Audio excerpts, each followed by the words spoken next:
93 FM. 93 FM. Radio. Bonjour, comment comprendre le tout le monde sauf Camto décrété depuis 2019 par la branche fondamentaliste du renouveau? Rappelons-nous déjà de ce que nous disions une fois de la taxinomie entre la branche des fondamentalistes et la branche des modérés. Au sein du régime de Yaoundé, il y a deux catégories de membres. D'un côté, la branche des fondamentalistes, des gens qui ne sont pas prêts à perdre même une petite partie du pouvoir et de ses privilèges. Ils ne veulent même pas penser qu'un jour ils ne seront plus au pouvoir. Même mourir, ils ne veulent même pas penser qu'ils mourront un jour. Ils comptent sur l'argent, le pouvoir, l'armée, la police, la gendarmerie, la justice, les cercles ésotériques et les réseaux de la France-Afrique. Du coup, ils n'ont pas de limites dans leur agir. Ils n'ont pas de retenue. Nous les appelons parfois les partisans du Sagat. Cette tendance est extrêmement minoritaire, cependant elle contrôle le cœur du pouvoir et elle est la plus bruyante. De l'autre côté, toujours au sein du même régime, on a la branche des modérés.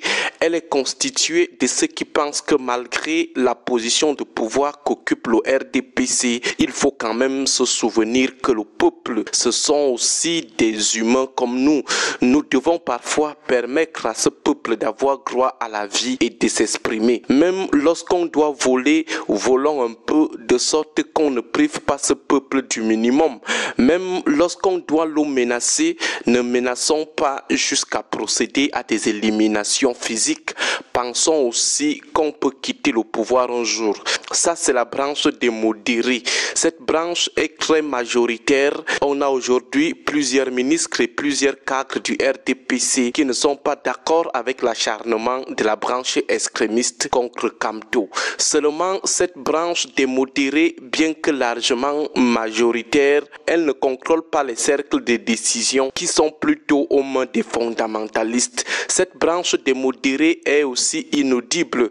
Elle fait moins de bruit et parfois elle redoute les représailles, la violence incontrôlée de la branche fondamentaliste. Ceci étant expliqué, revenons à notre question de départ. Comment comprendre le tout le monde sauf Camto décrété depuis 2019 par la branche fondamentaliste du renouveau? Il faut remonter aux élections de 92. Après les sueurs froides données au régime par Ni John Frundi, la branche fondamentaliste du renouveau s'est dite: au lieu de travailler pour séduire les Camerounais avec nos réalisations, nos bilans, mieux on commence à neutraliser les opposants véritables.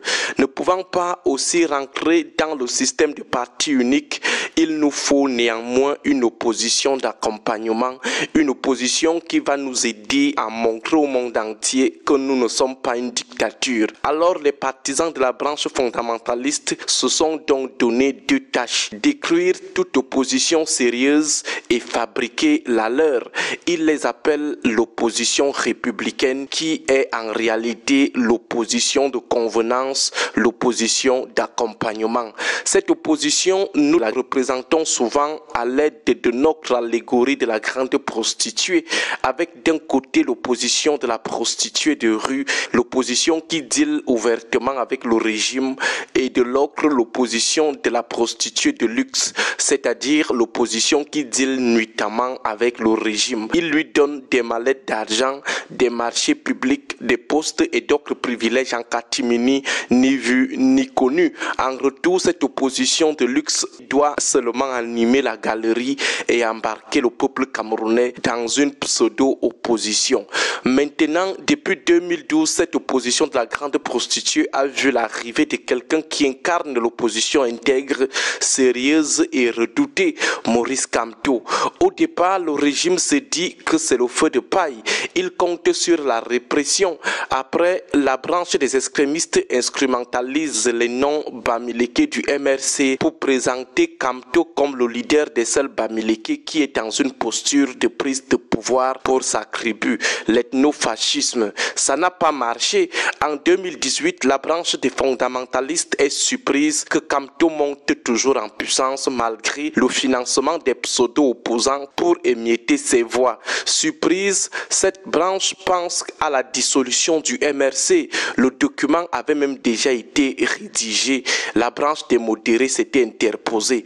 La branche des fondamentalistes va penser ensuite à la décapitation du MRC avec l'emprisonnement de Kamto. La branche des modérés s'interpose. Seulement, la branche des fondamentalistes estime qu'il faut néanmoins maintenir certains de ses meilleurs lieutenants en prison jusqu'à la fin des élections de 2024, les législatives et municipales, et la fin des élections de 2025, la présidentielle. Bibou Nissak et Alain Fouquet, par exemple, sont maintenus en prison.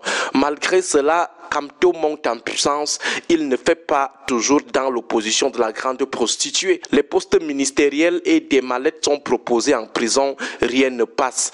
Confuse et dépassée, la branche fondamentaliste prend donc cette fâcheuse décision qui s'applique aujourd'hui sur Kamto, c'est-à-dire même s'il faille faire recours à quel moyen, Kamto ne doit plus être candidat. Cette branche va donc prendre le soin de choisir ses opposants qu'il aimerait affronter. La liste des opposants retenue par Elekam l'autre jour est donc une liste qui a été établie avant même le dépôt des candidatures. Elle a été confectionnée avant l'ouverture même des dépôts des dossiers. Kamto apparaissait alors comme le seul opposant qui n'est pas dans l'opposition du game.